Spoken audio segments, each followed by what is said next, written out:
예, 신원식 실장 앞으로 좀 나와주세요. 네, 여기 있습니다.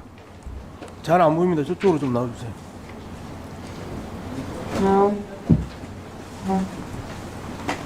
PPT 좀 올려주세요.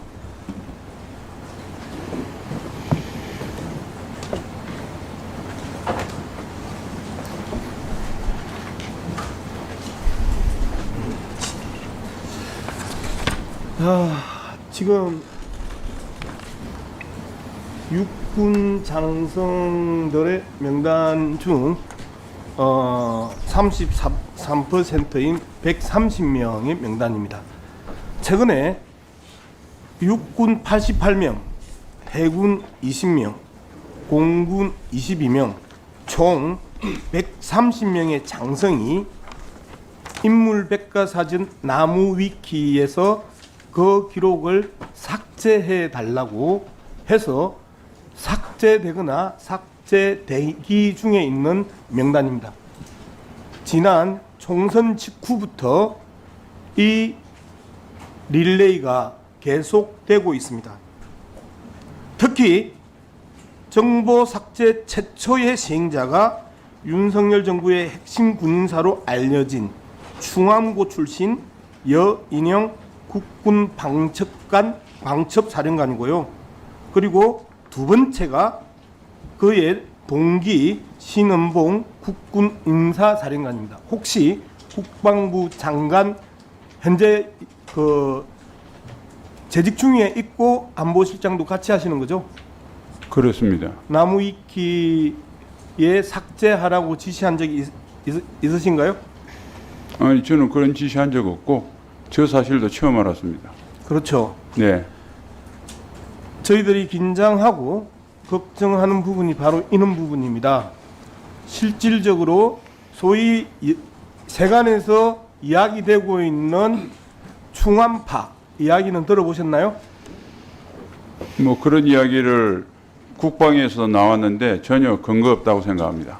전혀 근거 없다. 네, 예, 정보 라인들이 다 충암고 출신인 거는 아시죠?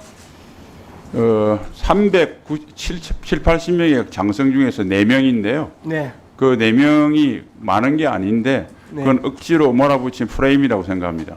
하필이면 다 정보 라인인데요. 정보 라인이라고 우연히 그렇게 될 수도 있는데 그걸 가지고 그렇게 하는 것이야말로 예. 장성들을 오히려 명예를 취소시키는 정치 공세라고 봅니다. 우연일 수 있다. 보직을 하다 보면 적재적소에 사람을 임명하는 것이지 네. 충암고등학교라고 해서 무슨 정보 라인에 네. 방첩사령관하고 칠철직 사령관을 임명했다는 걸 그렇게 확대 해석하는 것은 네. 적절치 않고요. 네. 그다음에 군의 보직을 조금이라도 아는 사람은 네. 777 사령관, 소위 말해서 정보 수집 부대가 그렇게 주목받을 위치는 아니다 말씀드리겠습니다. 예, 그 해석의 문제일 수 있는데요. 지금 계엄과 관련된 이야기도 시중에 엄청나게 많이 돌고 있는 거 아시죠? 그 개헌과 관련된 이야기는 민주당에서 나온 이야기고 예. 국민들은 동의하지 않는다고 생각합니다. 계엄과 관련된 자료 좀 올려주세요.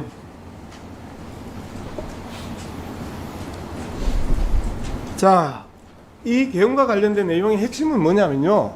두 가지 조건의 충족입니다. 첫 번째, 국민들 간의 갈등을 극대화시켜서 무력 충돌을 유발하는 것. 두 번째는 대북 강경 발언과 북한을 끊임없이 자극하면서 북한의 도발을 유도하는 것. 이렇게 했었을 때 계엄의 두 가지 조건이 충족된다가 박근혜 정부 기무사가 만든 문건입니다. 그런데 최근에 대통령의 광복절 기념사에서 자유민주주의 체제를 위협하는 반국가 세력이 곳곳에서 암약하고 있다라고 이야기를 했죠. 의원님, 저 박근혜 아니, 정부의 잠깐만요. 개헌 문건은 제가 지금 저 질문하고 사실 전혀 있잖아요. 다른 이야기를 지금 하고 계십니다. 제가 지금 질문하고 있잖아요. 천천히 말씀하세요. 왜 광화문을 지르세요? 말씀하십시오. 실장님, 네, 여기 싸우러 오셨어요? 아닙니다. 저는 국방부 장관으로서 이중일을 하고 있기 때문에 전 장병이 보고 있습니다. 그러니까 전 장변이 보고 있으면 정상적으로 대답하세요. 그리고 제가 지금 질문하고 있는 중이잖아요. 질문 내용이 틀린 말씀을 하시니까 무슨 정정한 질문과 내용이 틀렸어요? 틀린 거 지적해 보세요. 네, 박근혜 정부에서 했던 개헌 문건은 방금 의원님이 말씀하신 내용이 전혀 포함되어 있지 않고 그래서 문재인 대통령이 오셨잖아요. 저 자료가 그 내용이에요. 아닙니다. 다시 보십시오. 문재인 정부에서 그래서 수사와 재판을 강도 높게 보세요. 했는데 단 한 명도 처벌하는 사람이 사실을 없습니다. 갖다가 여기에서 부인하려고 그래요. 자료를 보여주고 지금 그 자료를 내용 해설을 해서 이야기를 해주는데 그리고 다시 말씀드릴게요. 자유민주주의 체제를 위협하는 반국가 세력이 나라 곳곳에서 암약하고 있다. 이야기 대통령이 했죠. 네. 반국가 세력이 누구예요? 반국가 세력의 간첩들이나 지금 우리 사회에서 지금 많은 수사를 하고 있지 않습니까? 북한을 또 옹호하는 세력들도 있고요.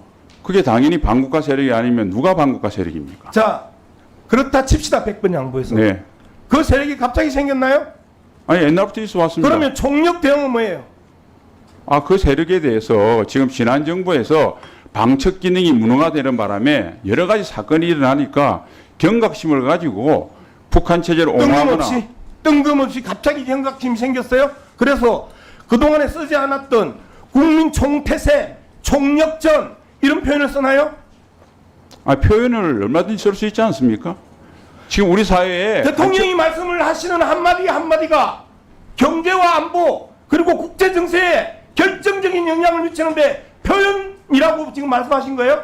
아니 우리나라의 안보를 지키기 위해서 총력적으로 대응해야 된다는 대통령 말씀이 틀린 말씀이 전혀 없고 그걸 틀렸다고 하는 것 자체가 저는 전혀 이해가 가지 않습니다. 자, 국방부 장관으로서 안보실장으로서 갑자기 뜬금없는 총력전이 튀어나오고 그리고 그 총력전이 반국가 세력이라고 이야기를 하면서 그 이야기를 할 수 있는 기본적인 전제나 조건이나 사회적 변화나 최근의 정치적 변동이나 그런 부분이 전혀 없는 상황에서 갑자기 전쟁 분위기를 훨씬 올린 그 발언에 대해서 전혀 문제가 없다고요? 그냥 쓸 수 있는 표현이라고요? 일반적인 이야기라고요?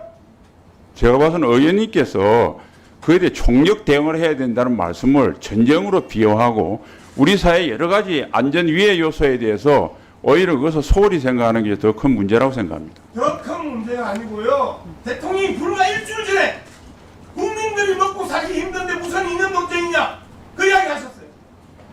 그리고 일주일 뒤에 갑자기 반국가 세력이 곳곳에서 안약하고 있다고 이야기하면서 총력 대응을 이야기했고요. 그리고 북한의 종말을 선언하고 그런 상황에 대해서 장관 입장에서 무슨 환경의 변화나 정세의 변화나 외교상의 변화나 경제적 변화나 급격하게 그런 이야기를 할 수 있는 일주일 만에 변화가 있었을 때 그런 이야기를 할 수 있는 거 아니에요. 그런데 전혀 문제가 없다? 일상적인 문제다? 70년 내내 80년 내내 분단 국가 내내 그러면 그 이야기가 일상적으로 이야기를 해야 되는데 왜 이제까지 2년 동안 안 했어요?